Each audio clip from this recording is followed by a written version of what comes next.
And how's this weather been treating you? Because I mean, you look dressed summer. Listen, I'm a summer baby. Okay, you've got the summer dress going on, My and it's hat a is in thing. the car. Like, Okay, I'm a summer baby, so I'm loving life I hear at you. the moment. It's I been hear a you. long winter. I know, I know, and it's like this weather. It's hot. This is the type of heat that sits on your body, Yeah. right? That sits on your skin.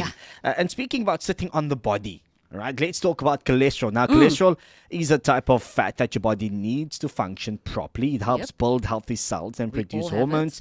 But if there's too much cholesterol, it can lead to serious problems like heart disease. First things first, I didn't know that you have cholesterol in your body, because the conversation is normally you have cholesterol, oh, it's bad. Yes. You know? So let's just talk about that for a moment. What is cholesterol, and then how does it affect your body? Yeah. So, like you said, cholesterol is a type of fat, and it helps your body with various functions. Okay, it helps you build healthy cells. It helps you balance your hormones. So it's a very important part of your function. Our bodies are made to balance. So where there's good, bad exists. Okay. So everyone is born with cholesterol, good and bad. Right. So Sure. both those things exist. Okay. And when they're in balance, everything is fine.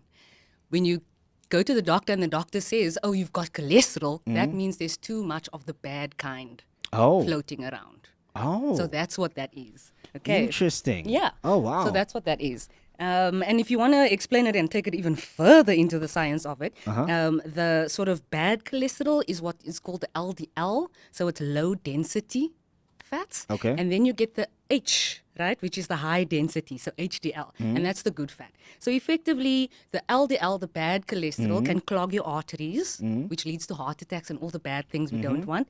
But the HDL actually helps clean out that bad cholesterol. Okay. So that's how the system works together. But your body needs Wow. both to function. Okay, so it needs the balance between the two. Exactly. All right. Now, how does eating, our eating habits influence cholesterol in that sense? Well, as with everything, what you eat can either help your body in its balancing function, or it can tip the scales in the wrong direction. Okay, so what you eat definitely plays a role. But I think as a starting point, when I hear people talk about cholesterol, it's almost like no, but it's in our family. It's genetics. Yeah. And that's a big thing that people sort of embrace, take on as a personality trait, Okay. and then cholesterol is now part of who they are. And then they don't do the things like eating well or exercising. Solely that because actually- it's inherited, it's in the inherited. family, so it's therefore- normal, it's yes, okay. it's normal, it's okay, and it isn't. It isn't. What are the negative effects of then having, being labeled as you got cholesterol? Obviously, Yeah. now being the low in density is too high, right? And when the doctor tells you you've officially got cholesterol, how does that affect you? Does it, increase heart disease? Can you die from this? Or is Absolutely. it just something where it now just means that you are limited in your abilities to enjoy certain things? Well, yes, you definitely would need to adjust your lifestyle once you do receive a diagnosis. But the thing is, it doesn't have to be the end of the world. As with anything, when you do get a diagnosis, it's a warning sign. It's saying, guys, let's make some changes here before we do get to heart disease. Yeah. So what you don't want to do is get a diagnosis, go home, and then just continue as normal because it's in the family. And then in a few years, you're ending up with things like a stroke or heart disease or heart attacks. And obviously, that's the biggest risk factor. There are other implications, but I Yeah. think the thing that gets people the most is the risk of a heart attack.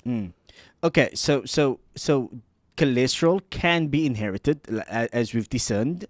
But then let's talk about looking after your body that results in you getting cholesterol when it's not inherited.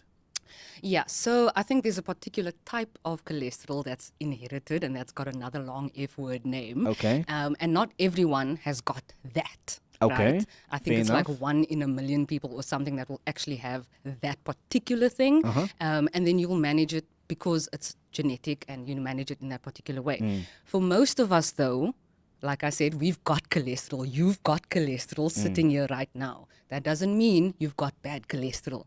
You know what I mean? You don't have a problem. So really it comes down to managing your lifestyle on a day-to-day basis, as we always love talking about in the segment. It really is about managing your lifestyle, watching what it is you eat, the types of fat that you now are adding to the fat existing in your body. And you don't want to, you don't want to be eating lots of red meat because it's got lots of saturated fat. Okay. So they'll tell you to maybe switch to lean meats if you have to eat meat.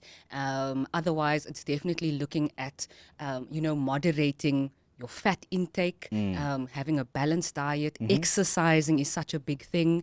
No smoking. All of these things that can add to the problems in your arteries are the things that you want to avoid. Okay, because my next question would have actually gone to exercising, and the importance of it and the role that exercising could play.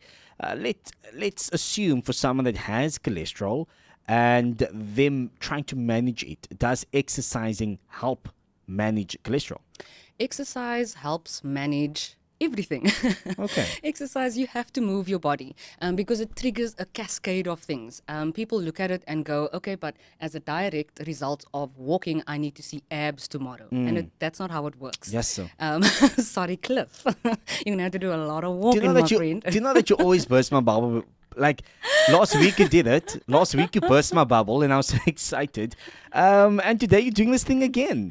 One thing about me, I'm going to burst your bubble, my friend. Yeah. I am going to burst your bubble. But yes, exercise is super important. It raises the good, healthy cholesterol Yes. in your body. Yeah. So it actually does have a direct impact. And even if you're doing like 15 minutes, a lot of people will hear the word 30 minutes and think, I can't do that. It's a lot. 15 minutes is fine Yeah. as long as you're moving your body. The point is to move. Yeah. The more you sit around, the more your body, it doesn't have time to do any of the good things it's supposed to help bring back balance. You're storing fat because you're not doing anything to move things around, and it just compounds the problem. Yeah. Well, so I wanted to ask you that when it comes to the conversation around exercising, when it comes to the conversation around eating, your eating habits, how important is it for you to listen to your body and what it's telling you? Oh, I can't stress that enough. And people don't listen to their body. Yeah. Or on the flip side, they know something's wrong and they're too scared To say something. to say something or go and see a doctor. Please go and see a doctor. Please see a doctor. Don't go to Google. Google will tell you that you are going to come down with Ebola and you're never going to see the light of day again. Go and see a doctor. Okay. Have the test done. Yes, you might get a negative diagnosis, But at but then least at you know. least you know and you Yeah. can take action to fix it. Yeah. But it's a scary thing and people, don't want to face the reality of a diagnosis. But unfortunately, it's something that you have to do. Your body will tell you. And like I keep saying, these things are all signals that, listen, there's still time to do something. Yeah. If you don't listen now, that's when you're going to get to the real problems. That's And when then issues it's too start. late and then forget about it. Fair enough. This afternoon, as we come to a close with this conversation, chatting around cholesterol and the genetics of it, and how to manage it, and is it inherited or not? The question I wanted to throw at you, because throughout this conversation, you were essentially telling us that when you hear things like you've got cholesterol, it's not a bad thing because we all have it. But when a doctor tells you, essentially saying you've got too much of the bad stuff and too little of the good stuff. Yeah. So it's just not balancing out. You're just not balancing out. So what are some of the myths around cholesterol that are just simply untrue? That we feel like, oh, hierdie is die waarheid, maar dis leuns. Yeah. What are some of those things? I think the conversation around fats and understanding that, yes, fats exist, but there are healthier fats for you and there are not so healthy fats for you. And when you are definitely, especially when you've got, everyone should apply this information, but when you do have a high cholesterol diagnosis, then you definitely want to enjoy more of the healthier fats. So Yep. fats that you're getting from your nuts, your avos, your everything, but again in moderation, Yes. because it can actually Tip flip the scales. things exactly the other way. So it's all about moderation. So I think fats, not all fats are bad. That's one myth Thank you. to bust. And then I think genetics and lifestyle. I think for me, that's the biggest one today. Yes, some people are born, and we are all born with genetic markers that make us susceptible to various things, right?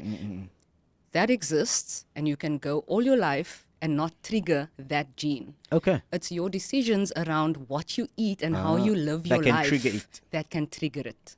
Sure. That can trigger it. So your choices around what you're eating, when you're going to sleep, are you sleeping, are you moving your body, all of these things is what's effectively going to pull the trigger and say, hello, bad cholesterol time.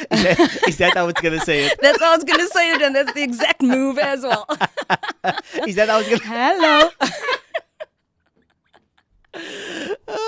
Okay. I'm here. That's how I was going to respond in So the you body. don't want that. I hear you definitely 100. don't want that. Yeah. Okay, very, very interesting. Candace, thank you so much for coming in today, for chatting to us about genetics, cholesterol, what that looks like, especially as we are approaching festive season. And I always say this, man, festive season is when all of these things for us goes out to the window. Exactly. And we just, want to enjoy our lives and just eat and just be, December. and just be duck. Duck eat, Summer and then vibes. we'll sort it out in the new year, right? If people need to find out more information, if they need to get a hold of you, Candace Feinberg, health coach, how do they do that? Where do they go? So they can visit my website, thewellnessdoer.co.za, or they can follow me on Instagram, Candace F. Feinberg, or The Wellness Doer. They just search that. I'm on Facebook as well. They can search the same thing, The Wellness Doer, and they'll find my page. And I will be talking and unpacking these things in detail for years to come. So please follow me and reach out if you need some help. And there you have it, 27 minutes after 4 o'clock this afternoon. On the other side of 4:30, I've got Game of the Day, and also we are going to be chatting about the news that broke last night. Okay, it hurts us, our hearts are sore, we don't know how to respond. That conversation comes up at 22. Hard times if your long days turn to long nights. If you